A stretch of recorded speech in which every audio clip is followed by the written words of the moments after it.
सारे साथियों को हमारा सलाम। अभी इलेक्शन नतीजों को मुश्किल से 24 घंटे भी नहीं हुए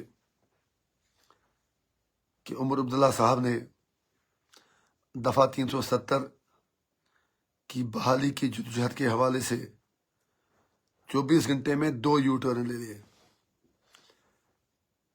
पहले उन्होंने कहा कि वो बीजेपी से 370 वापस मांगने की बात नहीं करेंगे। उन्होंने मोदी जी की तारीफें करना शुरू की। हम उनसे इतनी गुजारिश करेंगे कि जब आप इतना भारी मैंडेट मिलने के बावजूद आज 370 वापस लेने की बात नहीं करेंगे तो फिर कब करेंगे? एक तरफ आपका दावा है कि आप सियासी जद्दोजहद के जरिए 370 वापस लाएंगे। आपने वोट भी इसी चीज पर ले लिया, लेकिन अब आप कह रहे हैं कि बीजेपी से 370 मांगना फजूल है। लेकिन उमर साहब, मैं खुलूस की बुनियाद पर आपसे कहता हूं कि पॉलिटिकल लीडरशिप का काम ही वो बात मनवाना होता है जो बज़ाहिर नामुमकिन लगे। It is not like a cake that you will get and eat it up. आप हों, कोई और हों, जिसको भी पब्लिक मैंडेट मिले या जो भी पॉलिटिक्स में हो, उससे लोगों की एस्पिरेशंस को फिल अप करने के लिए पॉलिटिकल प्रेशर बनाना होता है। लेकिन मुझे अफसोस से कहना पड़ता है कि आपने लड़ाई शुरू होने से पहले ही हार तस्लीम कर ली। ये आपका काम है कि आपके पास रोड मैप क्या है जिससे आप बीजेपी सरकार को 370 वापस लेने पर मजबूर करेंगे। हालांकि अभी 24 घंटे में कल शाम को आपने ये बयान दिया कि आप बीजेपी से 370 वापस मांगना फजूल बात है और आपने मोदी जी की तारीफें शुरू कर दी। लेकिन आज आपका बयान अभी मैंने किसी चैनल पे पढ़ा, आपने कहा कि नहीं हम 370 वापस लाने के लिए वादा बंद है। अरे वादे का क्या हुआ? वादा तो शेख साहब ने रायशुमारी का भी किया था, वादा तो फारूक साहब ने 1953 की बहाली का भी किया था। जब आपको इतना भारी मैंडेट मिले तो आपको कुछ कंक्रीट स्टेप उठाने पड़ेंगे। मैं एआईपी की तरफ से आपको वादा करता हूं, यकीन दिलाता हूं कि जो कोई भी अच्छा कदम आप उठाएंगे हम आपकी सपोर्ट करेंगे, चाहे पार्लियामेंट हो, असेंबली हो, आम लोग हों। अगर आप बिल्कुल प्रो पीपल इनिशिएटिव्स ले लेंगे, अगर आप बिल्कुल मरकजी सरकार से आंखों में आंखें डालकर बात करेंगे, हमें कोई एतराज नहीं है आपका सपोर्ट करने में। लेकिन मुझे अफसोस है कि आपने कल साफ तौर से कहा कि 370 की वापसी का इस वक्त बात करना मुनासिब नहीं। आपने कहा कि let us leave that matter to now, let us leave that matter as of now. It is unfair, ये नाइंसाफी है। और जिस तरह आपने कल फिर, मैं क्या बताऊं आपको, फिर आपने अचानक बीजेपी सरकार की तारीफें की,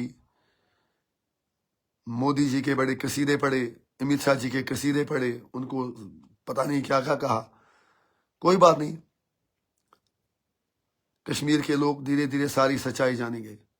समझने वालों को पहले ही पता है कि आप कुछ करने वाले नहीं हैं। और उससे भी अफसोस इस बात का है कि आपने कहा कि आप असेंबली में स्टेटहुड पास करने के लिए रेजोल्यूशन लाएंगे। ये एक और बड़ा यू टर्न है, जबकि पहले आप थकते नहीं थे ये कहते कहते कि आप असेंबली में 370 और 35A और स्टेटहुड के लिए रेजोल्यूशन पास करेंगे। अब आप सिर्फ स्टेटहुड की बात करते हैं। आप लोगों को बेवकूफ समझते हैं। हमें पता है कि आपकी प्रॉब्लम क्या है, सबको पता है। आपकी प्रॉब्लम यह है कि कांग्रेस, जिस दिन आप स्टेटहुड की बात करेंगे कांग्रेस को कोई प्रॉब्लम नहीं, लेकिन जब आप 370 की बात करेंगे कांग्रेस पूरे हिंदुस्तान में एक्सपोज हो जाएगी।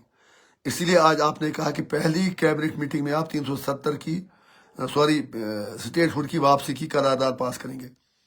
लेकिन मेरा आपसे सवाल है जम्मू कश्मीर के लोगों का आपसे सवाल है, कश्मीर की खास तौर से उन 6 सीटों से जहां आपने कांग्रेस के उम्मीदवारों को वोट दिया, मंडेट दिलाया, जो आपकी मदद से जीते, उन लोगों का आपसे सवाल है कि क्या कांग्रेस 370 और 35A पर असेंबली में आपका साथ देगी? क्या कांग्रेस नेशनल लेवल पर आपका साथ देगी? ये बहुत बड़ा इंपॉर्टेंट सवाल है।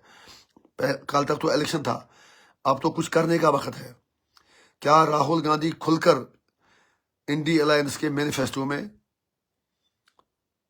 370 की बहाली का प्रपोजल शामिल करेंगे? ये बहुत बड़ा सवाल है उमर साहब, इसका आपको जवाब देना ही होगा। हम आपके जवाब का इंतजार करेंगे। सारा कश्मीर आपसे जानना चाहता है कि कांग्रेस आखिर क्यों 370 को अपने मैनिफेस्टो में शामिल नहीं करना चाहती। अगर उनकी मजबूरियां हैं तो आप उनकी मजबूरियों के तले दब क्यों जा रहे हैं? फैसला आपने करना है। अगर कांग्रेस की मजबूरियां हैं तो आपके पास तो भी अपने नंबर हैं, पीडीपी आपका सपोर्ट करेगी, आपको सरकार तो भी बनेगी। आप ये बात वाज़ेह करें कि क्या आप 370 की लड़ाई में कांग्रेस को शामिल करा रहे हैं कि नहीं करा रहे हैं।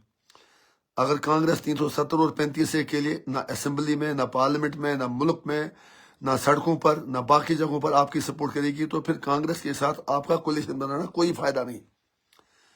मैंने इसीलिए आपसे कहा था कि कम से कम स्टेटहुड की रेस्टोरेशन के लिए आप अजराही करम फिलहाल सरकार ना बनाई। मैं फिर आज रिपीट करता हूं, 90 MLA कहीं नहीं भागेंगे, आपकी मेजॉरिटी है। कुछ दिन आप वेट कीजिए, मेरा आपसे मशवरा है। सरकार बनाने में जल्दी मत कीजिए, सरकार तो आपकी ही बनेगी। अभी भी मैंने कहा कि आपकी प्रायोरिटी सरकार बनाने की है। अरे बाबा, सरकार तो आपकी ही है, कोई नहीं बनाएगा। बीजेपी के पास नंबर नहीं है, किसी और के पास नहीं है। लेकिन अगर आप थोड़ी सी कंसिस्टेंसी, थोड़ी सी रेजिस्टेंस दिखाएंगे, आपको पत्थर और बंदूक नहीं उठाना है, इतना करना है। मोदी जी से कहना है कि आप हमें जलील ना करें, पहले हमें स्टेटहुड वापस दे दें। मैं तब तक सरकार नहीं बना रहा हूं। मुझे उम्मीद है कि 140 करोड़ हिंदुस्तानी आपकी बात एग्री करेंगे। सारी मुल्क की हिज़्ब मुखालिफ जमातें आपके साथ होंगी और हम जैसे छोटे लोग भी आपका साथ देंगे। फैसला आप कीजिए। 370 के लिए आप कह रहे हैं, आप बीजेपी से एक्सपेक्ट ही नहीं कर रहे। आप कहते हैं कि एज आप ना उसको भूल जाओ। स्टेटहुड के लिए आप कुछ करने के लिए तैयार ही नहीं है। फैसला आपने करना है।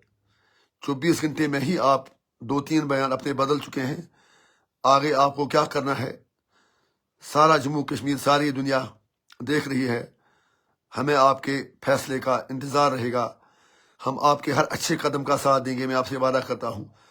और जहां हमें लगे कि आप जम्मू कश्मीर के लोगों के मफादात की बेखनी कर रहे हैं, जो कि वाकई आप करेंगे, जिसका मुझे पूरा विश्वास है, वहां tooth and nail Awami Ittehad party आपके खिलाफ खड़ी होगी। और जहां आप कोई प्रो पीपल मुंह उठाएंगे, वहां मुखालफत बराए मुखालफत बिल्कुल नहीं करेंगे, बल्कि आपके साथ रहेंगे। फिलहाल इतना बताइए कि आप क्यों ये कह रहे हैं कि बीजेपी से 370 मांगना फजूल है। अगर बीजेपी की सरकार 20 साल तक रहे, 10 साल तक रहे, फिलहाल 5 साल तक है, तो क्या फिर 5 साल तक आप अपने मुंह पर ताले चढ़ाएंगे और कश्मीरियों के मुंह पर भी ताले चढ़ाएंगे? शुक्रिया।